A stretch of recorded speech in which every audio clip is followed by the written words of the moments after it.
Hey everyone, welcome back into the video. So, we got a new article on the Activision Blizzard deal, and it seems should the FTC try to attempt to sue to block it, Microsoft will actually, kind of fight it, both them and Activision. Because Activision wants this deal just as much as Microsoft, I would say for obvious reasons, because let's be real here, this could be their chance of being better, but whatever, that's a whole different topic. So without further ado, let's get into the article. Microsoft is ready to fight for its $69 billion Activision deal. Xbox maker has now offered remedies to the FTC. One person familiar, EU and UK enforcers have raised concerns about it. Microsoft Corp is ready to fight for its $69 billion acquisition of gaming company Activision Blizzard if the U.S. Federal Trade Commission files a lawsuit seeking to block it. According to a person familiar, the Xbox maker has not had conversations with the FTC about remedies or concessions aimed at getting it approved, said the person who asked not to be identified, causing a confidential matter. FTC staff wrapped up its investigation and expect to make a recommendation soon. The person added the FTC's commissioners will then vote whether to file a case against it. So it's kind of like, the general motion, but nothing really too much to say, but it's interesting that they haven't offered remedies for it. Maybe they're trying to make sure, maybe Microsoft kind of wants the deal to go through with no concessions, and I have a gut feeling a concession would be where Call of Duty doesn't go into Game Pass because Sony's so over-reliant on it because they don't know they haven't made a first-person shooter ever since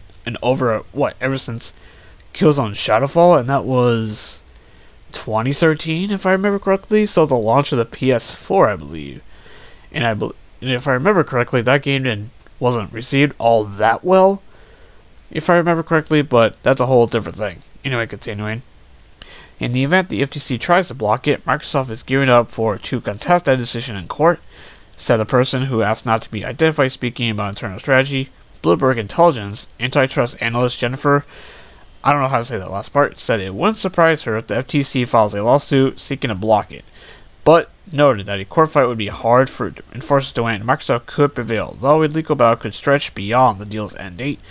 Microsoft expects to close the transaction by June 30th.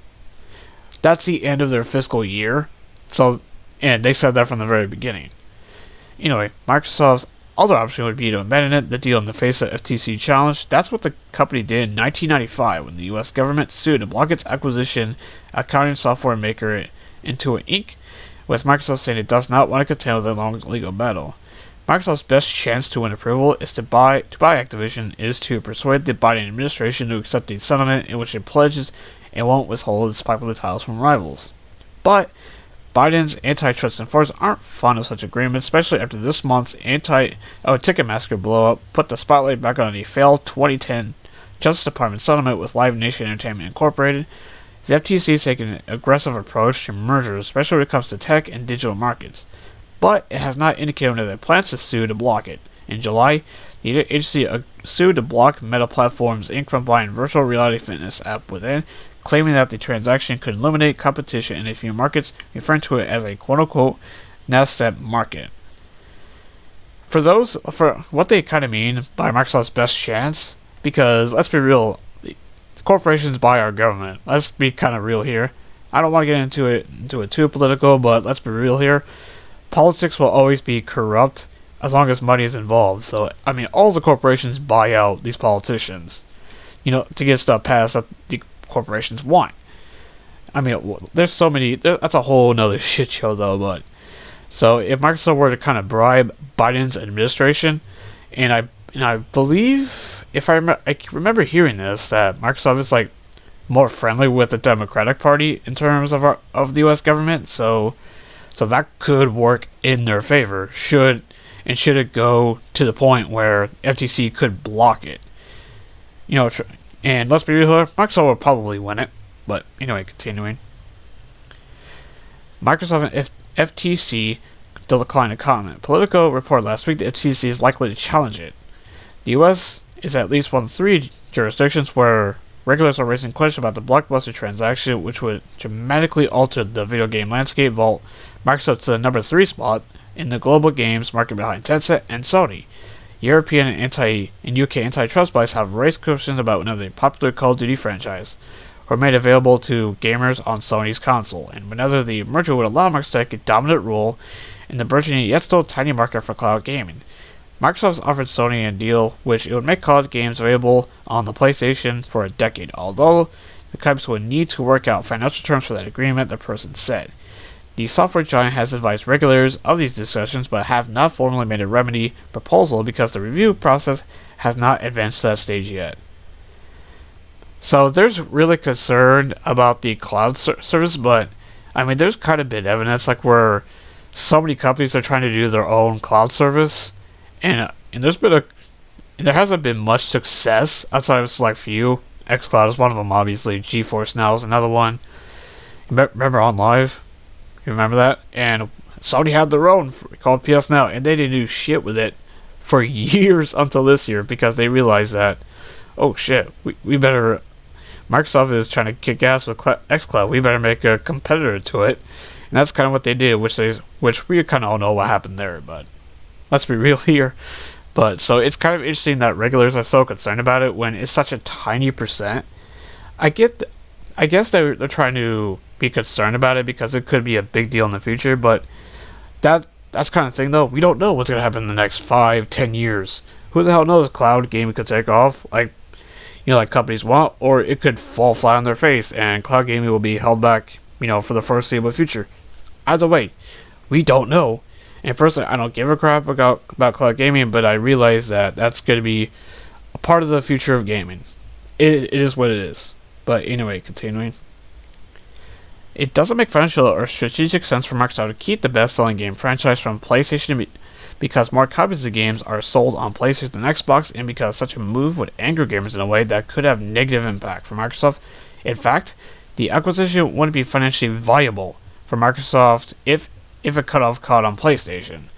Because of the different stages of the various pros around the world, Microsoft is likely to discuss this step first with the European Commission, which is a March 23rd deadline to complete its in-depth review of the deal. Microsoft is hoping the remedies it offers the EU will suffice globally. The person said it's possible that UK regulators could want additional steps from the company, however. The UK's competition, or CMA, is currently in the middle of an in-depth probe of the deal after the initial investigation found concerns in the gaming console, multi-game subservices, and cloud gaming. The watchdogs in October document sent out the scope of the inquiry that's in concern that the transaction would allow Microsoft to gain outsized market power that allowed it to cut off competitors like Sony. Although Microsoft has promised it wouldn't do this to do reputational damage to the Xbox or Call of Duty brand, the watchdog said it has not identified persuasive quote-unquote evidence to believe it. Scrutiny of big tech companies' dominance has been armed up by the UK agency since it gained new powers post-Brexit. But let me ask you, all these regulators, this. Were you actually concerned? Oh, I screwed up there, but anyway. Were you concerned when Sony has been, with the things Sony has done to raise their market power for the past 25 years of the PlayStation, ever since the first one? I think it kind of shows the fact that Microsoft had to literally show regulators how video games work. Just kind of shows that these people don't have a fuck about video games at all. So it's baffling that the amount of shit that they've been saying, especially the CMA, that one is the most egregious one, because essentially it's just parroted everything Sony has said. But that's enough of that little rant there. Let's finish this up. Microsoft and the CMA will both appear at a main party hearing in mid-December as part of the UK merger process will allow them to hash it out and test the arguments. An interim decision by the agency is expected by January, and the deadline for the full decision is in March. Oh boy, so let's kind of discuss that, because it would not be, but I think if the FTC does decide to sue Microsoft to block it, they're going to be one hell of a awakening, because I very much doubt that Microsoft will lose that, because nobody has really brought up a good argument. I was like, oh, it'll hurt Sony's market share, like Big Whoop. So basically, it wouldn't hurt Sony financially wise. It would hurt them a little bit, but I think they'll still be okay. Hell, I'm even willing to bet they would still sell more consoles than Microsoft would, to be honest with you, even with Call of Duty on Game Pass, especially this generation. So I don't see why they're throwing a fit. Notice that they're the only company that's throwing a shit fit over this whole thing. Because EA isn't, Take-Two isn't, WB Games, I believe, didn't. I believe Google actually kind of complained about it, but that's kind of the hilarious part, because they literally just shut down their own cloud gaming service. Which is insane, but everyone saw that coming from a mile away. Man, jeez, like, if Microsoft were to take this to court, I would not be shocked if Microsoft airs out Sony's dirty laundry about what Sony's been doing for the past, 2 decades plus. Like I said earlier, like the whole money having third-party IP for years, keeping them off of Xbox and other platforms, for like a certain amount of time, if not permanent, like seemingly it is with the Final Fantasy VII Remake. Not to mention that, they have two upcoming exclusive Marvel games that Sony does for PlayStation, but those will go on PC in a couple years. Tell everybody about it. But you kind of get what I'm saying, though. But you see what I'm saying, though, is that it's so baffling this whole thing is, man. And not gonna lie, I am tired of talking about it, but it's still hilarious, though, to see all this drama, man, between these two companies. And I'm gonna say this: if Sony manages to actually succeed and get this deal blocked, Activision they might start doing some shady shit to Sony as kind of revenge, because they want this deal to go through just as much as Microsoft. And Microsoft and Sony's relationship will never be the same after this. I just cannot see a scenario where the relationship between the two companies will remain the same after this. Like, there's just no way. There's no way in hell, like, where the relationship will stay the same. Because, like, it's insane. It's actually insane. Has Sony lost their mind? Like, if Sony wouldn't have, if Sony would have just shut up, basically, then Microsoft has said time and time again, they're still going to get Call of Duty no matter what. So I don't see what Sony is so worried about. I can tell you why. I said it before, and I'll say it again. It's because of the marketing deal and the exclusivity contracts that Sony has with Activision.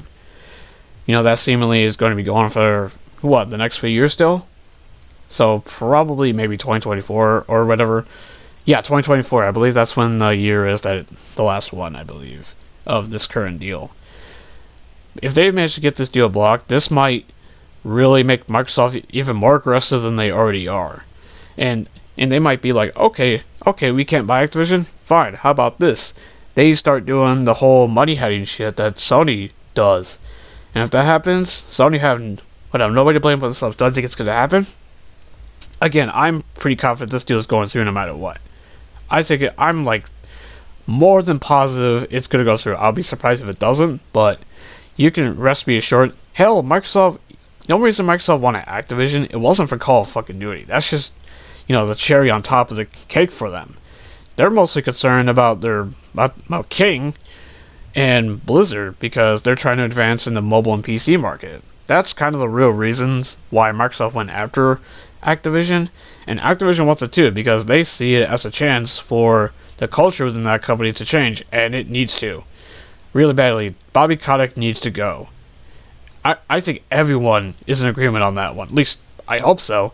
And Sony is looking selfish by not looking at the bigger picture here. Like, they're really not. When you think about it, their only concern is because of, we'll lose our market deal with Call of Duty. Big whoop. How about you use one of your talented studios who are consistently getting highly acclaimed games out there?